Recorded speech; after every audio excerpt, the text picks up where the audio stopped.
We might be witnessing a once-in-a-generation type of player with Angel Reese, and it's not in a good way. This might be, honestly, one of the worst offensive players around the rim that I have seen in my entire existence of watching basketball.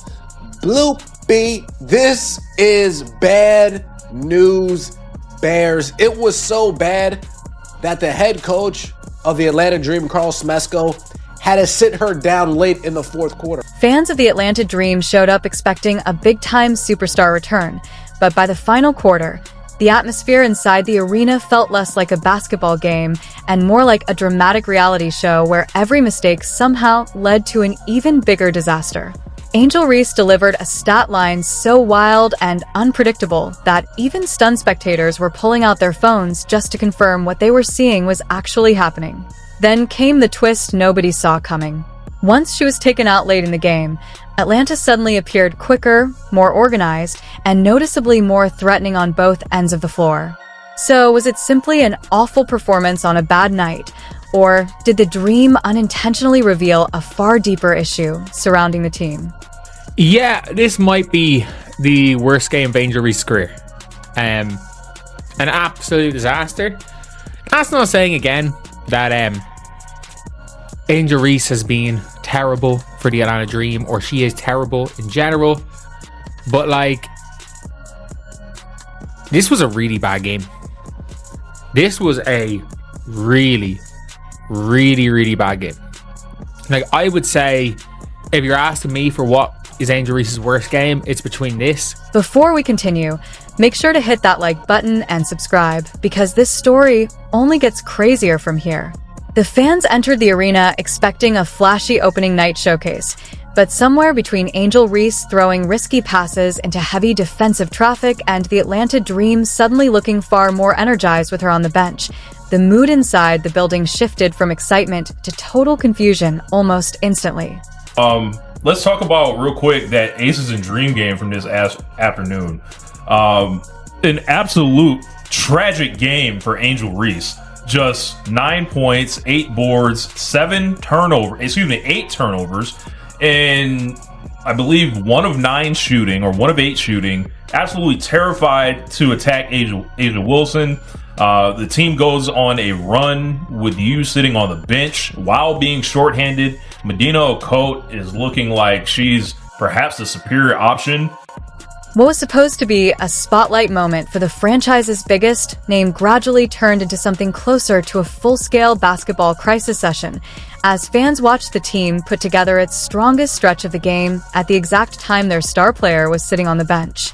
Couple of headliners this afternoon, and you and Asia Wilson. What's your mentality entering that individual matchup? I mean, just playing my game and knowing what I do best, but also knowing her game a lot. I've watched her game a lot. She's obviously a great player. She's the MVP for a reason.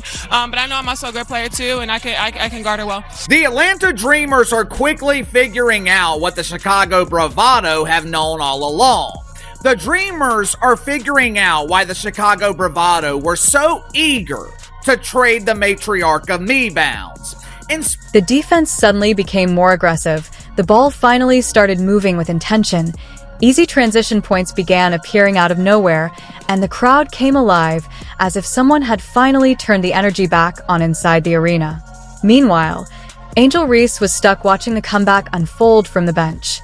That image alone is going to dominate sports debates all week, because nobody expected the player promoted as the centerpiece of the franchise to be sitting during the team's most effective stretch of basketball.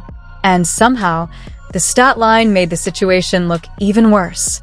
It felt less like a real box score and more like something generated by a basketball parody simulator. 9 points, 8 rebounds, 3 assists, 8 turnovers, and just 1 made field goal on 8 attempts.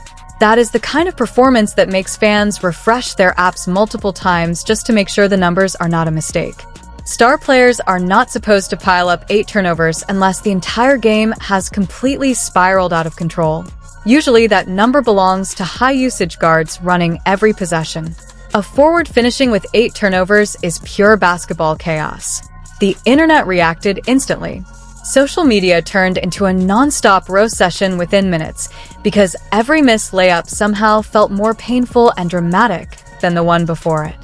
There was a point where Angel got a defensive stop on Asia, poked the ball away, and she ran and she had a wide open layup to the rim. Pow just kind of takes it up, kind of doesn't even look off. Angel just retreats to the corner. Then she does a good job and doesn't start pouting. But like, I could imagine if you're a big person and you run the floor and your team doesn't give you, the ball, you're eventually going to stop defending. That's just the human psychology there. She had a tragic game.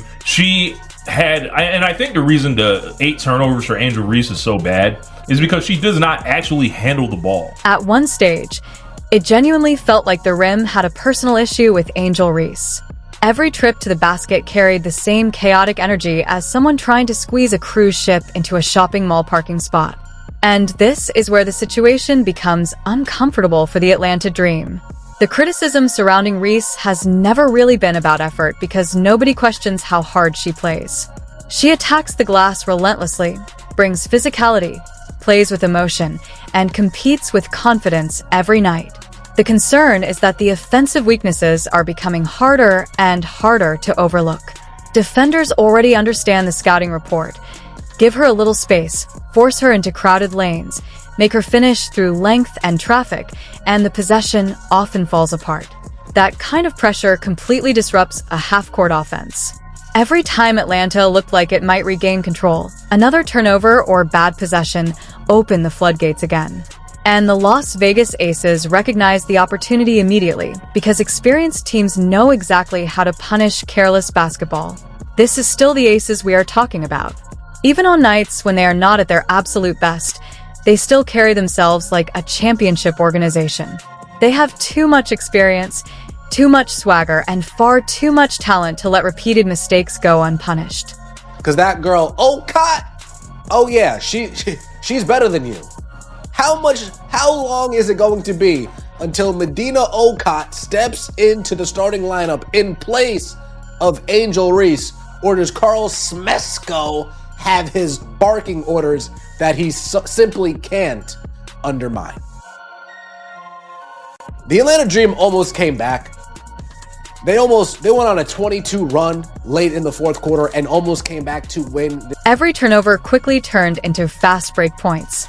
Every failed possession became another chance for the Las Vegas Aces to speed up the game and drag the Atlanta Dream even deeper into frustration. Then there was AJ Wilson, who attacked the matchup with the intensity of someone who took the very idea of losing as a personal insult. Even when the Las Vegas Aces had shaky moments, they never lost composure because experienced championship teams trust their system under pressure. Chelsea Gray delivered the clutch dagger late, while AJ Wilson controlled the paint on both ends. Meanwhile, the Atlanta Dream left the court facing difficult questions after looking more organized during their comeback run without Angel Reese on the floor. What was supposed to be a celebratory home debut quickly turned into concerns about rotations, offensive struggles, and whether Atlanta may have discovered a more effective lineup during crunch time.